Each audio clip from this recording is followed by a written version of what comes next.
Bonjour et bienvenue dans le podcast La vie suffit. Qu'est-ce que c'est que le bâton de bienséance ? Qu'est-ce qui se passe quand on porte ce bâton de bienséance et qu'est-ce qui se passe quand on l'enlève ? Plus sérieusement, aujourd'hui, dans ce tout nouvel épisode, je vous propose de parler de spontanéité, de bienséance, d'authenticité, de relaxation. Je suis Chloé Bloom, entrepreneur aux multicasquettes, et chaque jeudi, je vous partage les réflexions, les phases d'introspection et les clés qui, selon moi, permettent de vivre notre vie plus pleinement et de trouver plus d'épanouissement. Chaque épisode est une invitation à exprimer encore plus librement toutes les parts de vous. Si cela vous plaît, je vous invite à partager les épisodes à vos proches qui en ont besoin, ainsi que laisser une jolie note et un commentaire si vous souhaitez soutenir le podcast. Salut à tous, chères auditrices, chers auditeurs, je suis super heureuse de vous retrouver. On est le 21 décembre, le jour où sortira cet épisode de podcast, donc c'est bientôt Noël, voilà, c'est bientôt Noël, les fêtes de fin d'année, en tout cas pour ceux qui fêtent Noël. Avant toute chose, avant qu'on commence cet épisode, j'avais envie de vous souhaiter de très belles fêtes. Il y aura un autre épisode d'ici là, vous inquiétez pas, évidemment. Mais voilà, je sais que Noël, pour certaines personnes, ça peut avoir quelque chose de magique. Pour d'autres personnes, ça peut être des fêtes assez difficiles à vivre aussi parce que parfois on est sans notre famille, parce qu'on a perdu notre famille ou parce qu'on est seul. Donc voilà, j'avais juste envie d'envoyer plein d'amour et de vous souhaiter quand même de passer voilà, un bon moment, que ce soit en compagnie ou pas, et de vous envoyer plein de love, plein de love. Et pour ceux qui font Noël, manger des tas de chocolat et de papillotes pour moi, parce que Noël sous les tropiques, c'est pas vraiment Noël et je suis sans ma famille aussi, donc voilà. Aujourd'hui, je vous retrouve justement pour parler d'un sujet un peu léger et je me suis dit que ça collait parfaitement en fait avec la saisonnalité, c'est-à-dire le fait que vous allez peut-être pour la plupart d'entre vous bientôt vous retrouver en famille avec des situations dans lesquelles vous avez envie de paraître bien et de parfois faire taire un peu certaines parties de vous. On en a déjà parlé un peu dans l'épisode de la semaine dernière. En fait, cet épisode aujourd'hui, je le fais en référence à une intervention que j'ai faite sur scène il y a quelques semaines. Au mois de novembre, je suis passée sur scène au Palais des Congrès à Arcachon pour le Congrès du Bonheur. Et donc en fait, j'étais là pour parler de sincérité radicale. Donc c'est quelque chose moi qui me botte énormément. Je parlais de sincérité radicale et comment est-ce qu'on va rayonner, être dans notre rayonnement, etc. Et j'expliquais qu'en fait, pour pouvoir être dans ce plein rayonnement en fait et réaliser aussi ses rêves, je crois qu'il faut prendre conscience qu'il existe en fait ce fameux bâton de bienséance et qu'il faut s'enlever ce bâton de bienséance. Donc j'ai envie de vous proposer ça parce que je me suis dit c'est une approche un peu fun. Encore une fois, l'idée c'est pas de blesser qui que ce soit. Donc si vous vous sentez visé, un peu piqué avec mes mots, c'est tant mieux dans le sens ça veut dire que ça va vous faire réfléchir et que vous vous sentez visé. Mais voilà, sachez que l'idée c'est toujours encore une fois d'avoir de l'autodérision, de savoir rire de soi, de savoir rire de tout, et que comme d'habitude, si je me permets d'en parler, c'est parce que ça me vise également. Le bâton de bienséance, qu'est-ce que c'est ? C'est un bâton plus ou moins long qu'il peut faire quelques centimètres, voire quelques mètres de hauteur, et c'est un bâton qu'en général on s'enfile soigneusement afin de paraître très droit, très droit dans nos bottes, très juste, très spirituel, très rigide, très propre, très pur, vraiment très droit, et vraiment une très bonne personne qui n'a pas d'ego et qui est uniquement au service tout le temps des autres, et qui est illuminé, et qui se tient extrêmement bien, qui n'a ni pulsion, ni mauvais côté, ni défaut, ni rien du tout. Je pense que vous voyez maintenant ce que c'est en gros le bâton de bienséance, c'est le genre de bâton qu'on retrouve chez beaucoup de gens dans l'univers de la spiritualité et du développement personnel, mais pas uniquement, qu'on retrouve aussi ailleurs. Autrement dit, un bâton dans le cul. Voilà, donc en fait, j'ai envie de parler de ça parce que c'est un truc de fou, je trouve, comme à partir du moment où on entre un petit peu dans ce milieu plus spirituel ou plus développement personnel, même sans parler de spiritualité, comme on commence à se persuader qu'on a un bâton dans les fesses et on entre dans un espèce d'état de bienséance permanence. Et on cache ça sous un format de « ouais, j'ai changé, je suis tellement bienséant, je suis tellement bienveillant, je n'ai plus d'ego, je n'ai plus de mauvais côté, je n'ai plus de colère, je gère mes émotions, je fais en sorte de maîtriser qui je suis, etc. » Et en fait, on devient juste, je trouve, des gros coincés avec un gros bâton de bienséance. On est tout rigide et on est en train de complètement se déconnecter de notre part hyper drôle, hyper chouette, qui a de l'autodérision, qu'embrasse tout ce qu'elle est, qui est flexible, qui s'assume. C'est pour ça que je vous fais cet épisode aussi à la suite de celui de la semaine dernière, parce que En fait, ce bâton de bienséance, pour moi, c'est juste un bâton dans les fesses, en fait, qu'on se met pour paraître bien spirituel et en fait, qui nous rend très, très rigide, comme un bâton. Ou un bâton qu'on se met pour paraître, oui, on est des gens du dev perso, nous, quand même, ou pour paraître, encore une fois, être une bonne personne et se montrer exemplaire, irréprochable, très droit, comme pour essayer de prouver, en fait, qu'on a supprimé un peu toutes nos parts inavouables, qu'on a supprimé toutes nos parts un peu moins acceptables, ou qu'on a, encore une fois, supprimé toutes nos parts, toutes les parts qu'on reproche aux autres, finalement. Je crois qu'il y a vraiment de ça. On a supprimé toutes les choses qu'on critique et qu'on pointe du doigt chez les autres, et on a supprimé toutes les parts que on juge de pas étant parfaite, de ne pas être parfaite, en fait, voilà. Et donc, ce fameux bâton de bienséance, c'est ça. Et en fait, si je vous en parle, c'est parce que dans toutes les conférences où je vais, ou même à chaque fois que je rencontre des gens de la communauté, des gens du podcast, des auditeurs, des gens qui viennent me voir sur scène, j'ai tout le temps les mêmes questions. Et je sais que si j'ai ces questions-là, c'est aussi parce que ça renvoie quelque chose à moi, en fait, directement. Je m'en rends bien compte que je suis complètement tombée dans ce truc du bâton de bienséance il y a quelques temps. Et que je suis revenue là depuis quelques mois, années, à quelque chose de vachement plus spontané, vachement plus naturel. Et qu'est-ce que ça fait du bien de se lâcher la grappe, de se détendre l'oignon, de s'enlever ce bâton et juste de respirer et de s'assumer et de rire. Et ces questions, notamment, qu'on me pose très souvent, c'est quand je suis sur scène, c'est tout le temps les mêmes, c'est... moi aussi, j'aimerais faire de la scène, j'aimerais être conférencière, j'aimerais écrire un livre. Autrement dit, si je traduis, c'est moi aussi, j'aimerais briller et être au centre de l'attention. Mais comment on fait ? Parce que ça, c'est de l'ego. Et en fait, à chaque fois, c'est ce que j'ai répondu aux femmes qui ont vraiment l'humilité et le cœur de partager ça en public, parce que je trouve que c'est difficile de partager ça, donc je salue vraiment à chaque fois ces partages-là. Mes réponses, c'est toujours les mêmes, c'est en fait, il n'y a aucune question. Il n'y a pas de question en fait là-dedans. La seule question, c'est en fait, j'ai envie de ça, mais je juge ça de pas bien. C'est tout. Il n'y a pas de question en fait. Il n'y a pas de question et c'est pour ça qu'en fait, il n'y a pas vraiment de réponse non plus. La seule chose que je peux en tout cas rétorquer, c'est en fait, on est en train d'inventer un problème qui n'existe pas, à savoir qu'il faudrait trouver une bonne raison de faire des choses, à savoir de trouver une autre raison de monter sur scène que l'envie de monter sur scène. Qu'il faudrait trouver une autre raison d'écrire un livre que l'envie d'écrire un livre. Donc c'est pas une question. C'est pas une question, ça s'appelle essayer de supprimer une de nos parties humaines en fait. Supprimer quelque chose de très enfantin, supprimer un de nos rêves et en décrétant qu'en fait ça c'est pas valable. Et donc ça je le rallie complètement au bâton de bienséance parce qu'en fait le nombre de personnes qui s'interdisent de monter sur scène, de briller, de porter leur voix, d'écrire un livre, de faire un truc hyper égocentrique ou un truc pour briller ou un truc auquel ils sont au centre de l'attention. Et je peux même parler de quelque chose de beaucoup plus courant comme le fait de mettre une robe hyper sympa, de se mettre en talons, de se maquiller, d'avoir envie de faire la belle, de plein de trucs en fait. Alors ça peut être encore une fois même n'importe quoi, même de faire des photos. Toutes les choses qui nous mettent un peu au centre de l'attention, il y a plein de personnes parmi nous, et je me compte dedans, qui se l'interdisent parce que c'est pas bien. Parce que tu te rends compte, c'est de l'ego. Et donc c'est trop égocentrique. Donc j'ai quand même envie de le faire, mais sauf que je peux pas le faire tant que j'ai pas trouvé une autre raison de le faire que d'avoir envie de le faire. Et c'est là où on se rend compte qu'en fait c'est n'importe quoi, on s'est juste mis un bâton pour essayer d'être hyper bienséant, hyper rigide en mode oui mais alors moi tu comprends, je suis trop une bonne personne et une personne trop évoluée et trop dans le dev perso pour pouvoir briller et être au centre de l'attention. Donc je vais essayer de trouver une autre raison, je vais essayer de trouver le fait que moi mais moi je suis uniquement au service, qu'en fait c'est parce que j'aide des gens dans le besoin. Et en fait c'est là où on va essayer de se mentir à soi-même et de se raconter une espèce d'histoire qui est que on va faire les choses non pas parce qu'on en a envie, mais uniquement parce que tu te rends compte on est vraiment une bonne personne. Et donc c'est là où on bascule dans la bienséance. Et la bienséance pour moi c'est vraiment ça, c'est essayer de faire le bien, d'être un sauveur, d'être Mère Teresa, d'être droit, de ne plus avoir d'instinct, de ne plus avoir de pulsion animale, de ne plus avoir de pulsion sexuelle, de pulsion alimentaire, de ne plus avoir d'ego, de ne plus avoir même d'égocentrisme. Et que c'est uniquement comme ça qu'on peut se permettre de faire les choses. Et le problème, c'est qu'en fait, des gens comme ça, en fait, on en croise plein.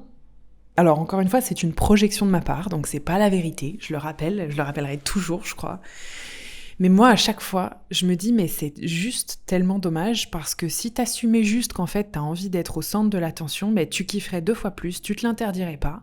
Et puis au moins, tu serais pas en train d'essayer de raconter des bêtises à tout le monde ou d'inventer une histoire à toi et au reste du monde comme quoi t'en as pas spécialement envie et que c'est pas du tout parce que t'as envie d'être au centre de l'attention. Mais en fait, c'est juste une stratégie de manipulation pour essayer de t'identifier à quelque chose de très conventionnel et de bienséant. Donc voilà, je vous partage ce type de questions parce que je l'ai très souvent, mais en vrai, prenez n'importe quoi que vous avez envie de faire, mais que vous jugez de très égocentrique et que vous ne vous autorisez pas parce que c'est égocentrique. Si vous l'avez, comprenez bien que ça, c'est l'ego. Ça, c'est exactement l'ego spirituel notamment, qui se dit « Oh, je ne peux pas faire ça parce que moi, je suis quelqu'un de spirituel, quelqu'un d'éveillé, je ne suis pas quelqu'un d'égocentrique, donc je ne peux pas faire une activité égocentrique. » C'est toujours l'ego. C'est toujours l'ego, et vous êtes en train de vous identifier à lui. Et vous êtes en train de vous dire « Moi, je suis une bonne personne, donc je ne peux pas faire des choses qui ne sont pas pour les bonnes personnes. » Ça, c'est de l'ego. Et du coup, va venir la question de « Ben oui, mais du coup, comment est-ce qu'on sait si c'est notre ego, si c'est notre cœur ?» Honnêtement, est-ce qu'on s'en fout ou pas ? Enfin, est-ce que c'est vraiment intéressant ? Est-ce qu'on a toujours besoin de trouver une excellente raison pour faire quelque chose dont on a profondément envie et qui ne dessert personne ? Franchement, si ça ne dessert personne. Est-ce qu'on a besoin de trouver une raison bienséante pour pouvoir faire quelque chose dont on a envie, dont on rêve, qui va nous amuser et qui sert en plus et qui ne dessert personne ? Moi, je suis convaincue que non. Donc, pour toutes les personnes, par exemple, qui ont envie, de faire une conférence, d'écrire un livre, ou même tout simplement de mettre une méga robe, ou de faire de la danse, ou de se prendre en photo, ou de briller, ou n'importe quoi qui va être égocentrique, et prenez même d'autres exemples, vraiment essayez d'extrapoler ce sujet-là à d'autres choses dans votre vie, ce qui compte, c'est juste que vous en ayez envie, en fait. Que ce soit l'ego ou le cœur, on s'en fout un peu, moi je suis convaincue que c'est les deux, de toute façon c'est toujours les deux. L'ego se met sera toujours dans tout. À partir du moment où on sait comment on s'appelle, il y a de l'ego. L'ego c'est l'identification, c'est pas de l'orgueil, c'est savoir que je m'appelle comme ça en fait. Moi je m'appelle Chloé, et je sais qui je suis, je sais que je suis Chloé, et Chloé Boom c'est encore plus, c'est encore un personnage que je joue, donc imaginez. Et ça m'empêche pas que je fais les choses aussi avec mon cœur. Donc il y a de l'ego et du cœur, ça va ensemble encore une fois, c'est pas l'un ou l'autre, ça va toujours ensemble. Et donc ce fameux bâton de bienséance, vraiment, je vous encourage à tous vous l'enlever avec délicatesse, vous enlevez le bâton que vous avez, si vous en avez un, et je me parle à moi-même en disant ça, ou toutes les situations dans lesquelles je me vois faire, presque je gagne 10 cm, je me tiens bien droite, c'est comme quand je reprends le yoga et je me rends compte que je suis en train de me réidentifier à cette petite personne qui fait son petit yoga, qui se sent super avec sa bonne conscience et ses petites attitudes prout-prout, je me vois faire. Et à ce moment-là, je me dis non mais n'importe quoi, enlève-toi le bâton que t'as dans les fesses tout de suite, enlève-toi ton bâton de bienséance, en fait tu peux faire du yoga, être hyper chill, hyper tranquille et même te tenir avachi quand t'arrives à la séance et être en survêt.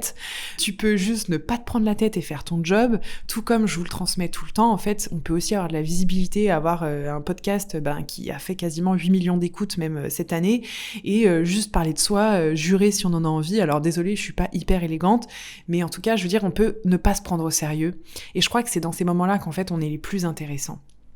Pour extrapoler un peu ce truc de bienséance, je vais le prendre aussi à plein de situations qui sont beaucoup plus facile pour la plupart des gens à appréhender aussi dans leur vie, ça va être ce truc de ça m'énerve, mais c'est mal. Non, moi je gère ma colère. Moi ma colère, je la gère, donc je ne m'énerve pas, parce que la colère, c'est quand même anti-dev perso. Quand on est en colère, c'est vraiment qu'on a un truc à travailler. Moi j'ai déjà travaillé là-dessus, donc je ne m'énerve pas.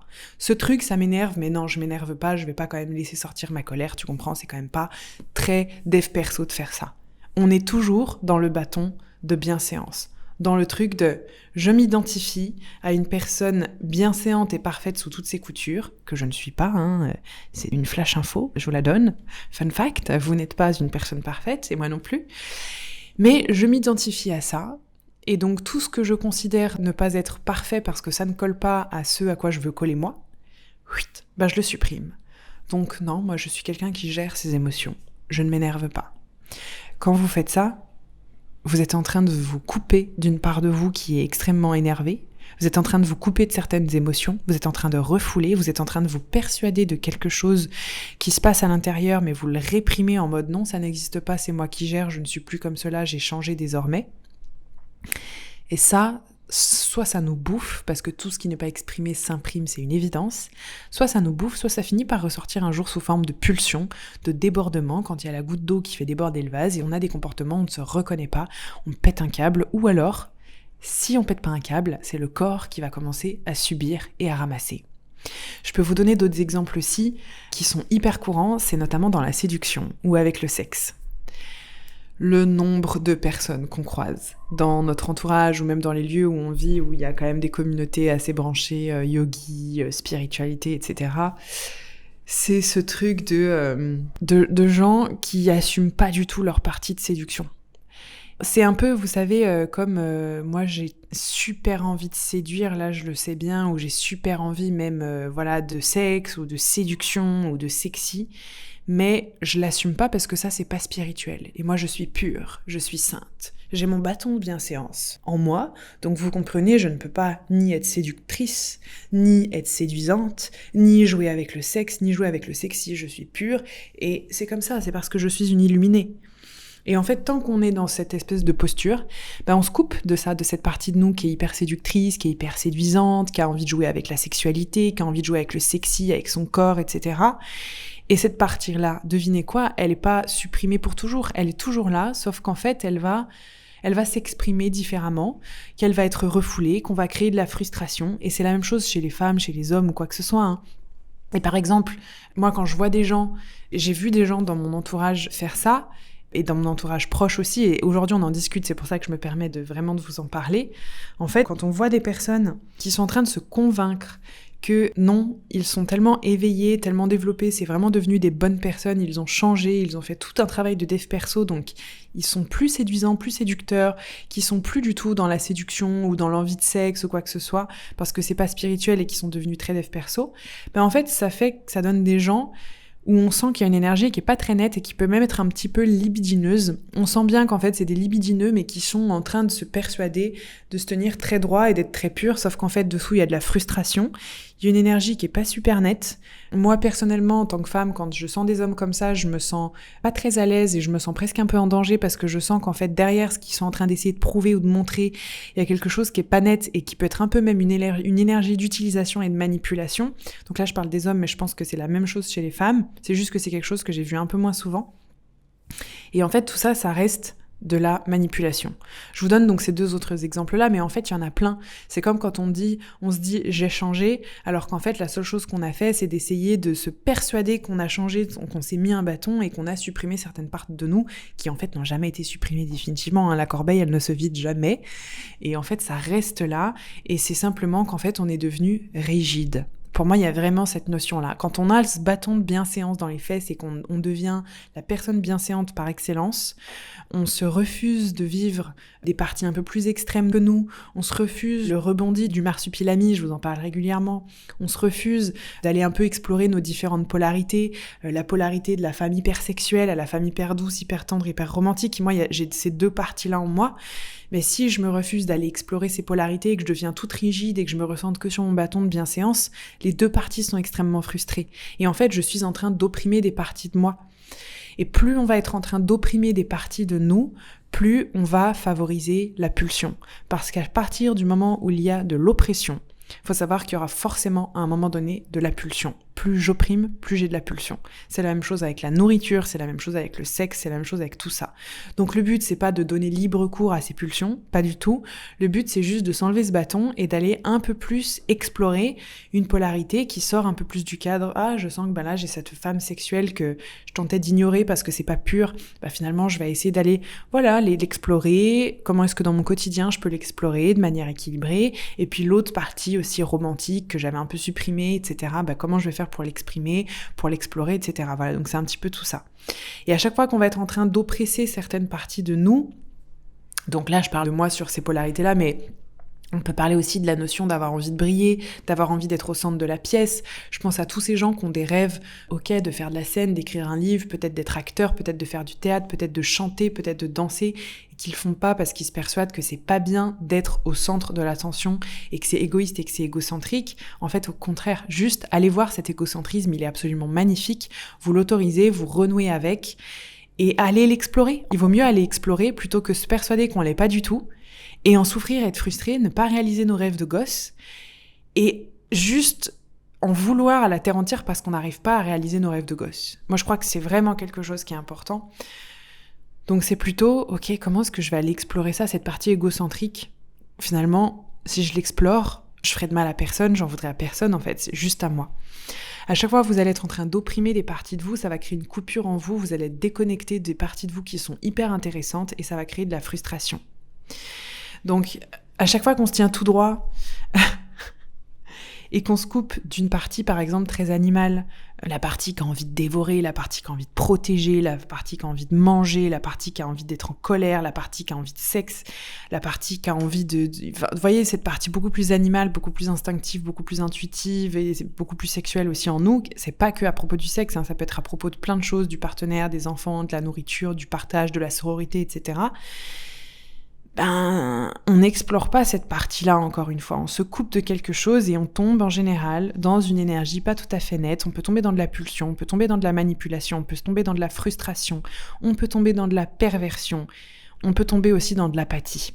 Donc, enlevons-nous ce bâton-là et reprenons un lien sain avec notre spontanéité. Parce que je trouve que ce bâton, en fait, à chaque fois qu'on est dans cette espèce de bienséance, on est en train de perdre complètement le lien avec notre spontanéité. Vous savez, la spontanéité d'humain, la spontanéité d'enfant. Et moi, je sais pas vous, mais je trouve que la spontanéité, c'est vraiment quelque chose d'hyper séduisant, d'hyper beau, d'hyper lumineux chez les gens. En fait, chez tout le monde. Mais peu importe ce que c'est comme spontanéité, tout ce qui est spontané, je trouve ça tellement sexy, séduisant, lumineux, attachant, parfois mignon, parfois badass. Parce que cette spontanéité, vous savez, c'est vraiment les premiers réflexes un peu enfantins qu'on peut avoir, ou les premiers réflexes émotionnels. Alors ça veut pas dire que tout est bon, mais c'est les premiers réflexes qu'on a et qui sont en général notre nature la plus profonde à ce moment-là qui est en train de s'exprimer, les parties les plus en réflexe, les parties les plus instinctives aussi. Et je trouve que c'est hyper chouette en fait d'aller renouer avec cette spontanéité-là, de savoir rire, de savoir exprimer des parties de nous, même on s'en fout si elles collent pas avec notre dev perso, notre spiritualité, etc. C'est ces parties-là très exactement de spontanéité qui vont nous permettre de réaliser nos rêves. C'est ces parties-là de spontanéité qui vont nous permettre de faire péter les carcans trop étroits dans lesquels on est, de faire péter toutes les coutures, de nous détendre, de nous relaxer, de nous foutre un peu la paix de manière totalement radicale et de se dire en fait, hey, stop quoi, stop, moi je m'enlève mon bâton, ok, je retrouve de la souplesse, je retrouve de la flexibilité et go, vas-y pour jouer avec la vie, go pour expérimenter, go pour chercher de la spontanéité. J'ai envie de faire de la scène, et ben tu sais quoi, j'y vais. Et c'est parce que j'écoute mon envie, mon cœur, mon ego, ma joie d'enfant qu'en fait, je vais tout déchirer, je vais me faire kiffer, je vais faire kiffer les gens. Je suis pas en train de chercher tout le temps une bonne raison de faire ce que je fais parce qu'il y en a pas. Je suis pas tout le temps en train d'essayer d'être une personne bienséante qui correspond à des normes de perfection parce qu'en vrai, c'est pas qui je suis. Voilà, donc c'est un petit peu cette notion de spontanéité, je trouve qu'on devrait remettre en fait au centre de notre dev perso, qu'on devrait remettre au sens de notre dev collectif, qu'on devrait remettre au sens de notre spiritualité. Moi, j'ai décidé de m'éloigner de toutes les formes de spiritualité qui me coupaient de ma spontanéité.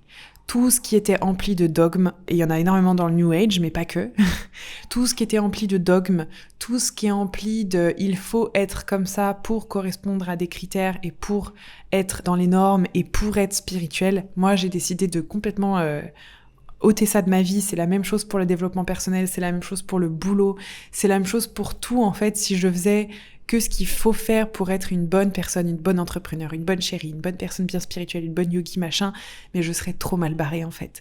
Et si vous remarquez, en fait, quand on s'enlève ce bâton-là et qu'on s'autorise à aller tout explorer, notamment beaucoup notre spontanéité, on se rend compte qu'en fait, on devient hyper paradoxal. Et en réalité, c'est pas qu'on devient paradoxal. Au premier abord, c'est ce qu'on va penser. En fait, c'est pas qu'on devient paradoxal, c'est juste qu'on commence à embrasser toutes nos envies, toutes nos facettes et tout ce qui est un peu en train de se jouer à l'intérieur de nous sans le juger. Ce truc de « ah, j'ai trop envie de moi aussi de briller, de m'éclater sur scène », ok, super, go en fait, ok. Tu te poses pas de questions. Ah là, moi ça me gonfle, j'ai envie de tailler ces gens, je vais pas vous dire que c'est génial de critiquer ces gens, je vous dis pas du tout que c'est génial, mais en fait, c'est aussi d'exprimer cette part spontanée de vous qui va faire que vous allez être entier, que vous allez être relax, que vous allez vous foutre la paix et que vous allez être beaucoup moins en réaction. Et ce que j'ai remarqué aussi sur mon chemin, c'est que finalement, les gens qui passent leur temps à pointer du doigt les autres pour critiquer leur comportement comme étant pas vraiment dev perso, pas bienveillant, pas bienséant, pas spirituel, etc., ce sont tous des gens qui se sont mis ce bâton-là et qui se sont privés des parts les plus intéressantes d'eux-mêmes, à savoir leur humanité et leur spontanéité. Et je peux même ajouter leur authenticité. Et j'ai fait partie longtemps de ces gens-là. Je pense que j'ai fait partie de ces gens-là, je pense qu'on est très nombreux à avoir fait partie de ces gens-là, je pense que ça fait partie du chemin aussi quand on se découvre et quand on commence à s'explorer et tout. Mais du coup, c'est aussi pour ça que j'ai envie de véhiculer ce message aujourd'hui, c'est que, on va me le dire constamment, que c'est pas logique ma manière de critiquer, d'avoir des prismes comme ça, d'avoir des idées comme je le dis dans ce podcast, alors que pourtant je suis dans le dev perso, c'est pas logique, etc.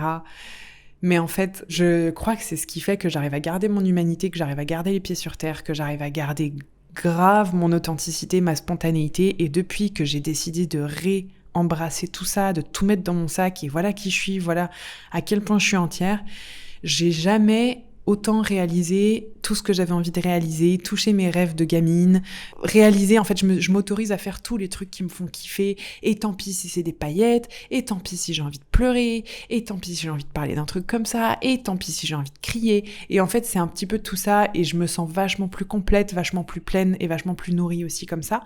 C'est aussi vraiment pour ça que j'avais envie de vous le partager.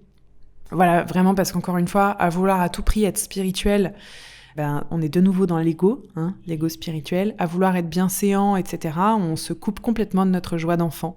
On se coupe de nos rêves, on se coupe même en fait de nos désirs instinctifs. On se coupe de notre partie animale, alors qu'elle est là aussi.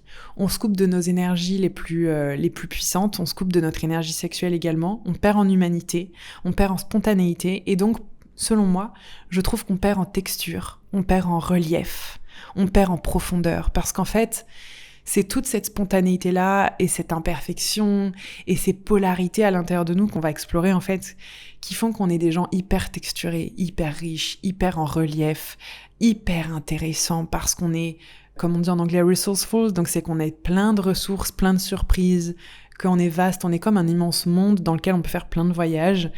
Et vous savez quoi, c'est ça qui nous rend magnétiques, je trouve. En tout cas, c'est juste mes goûts.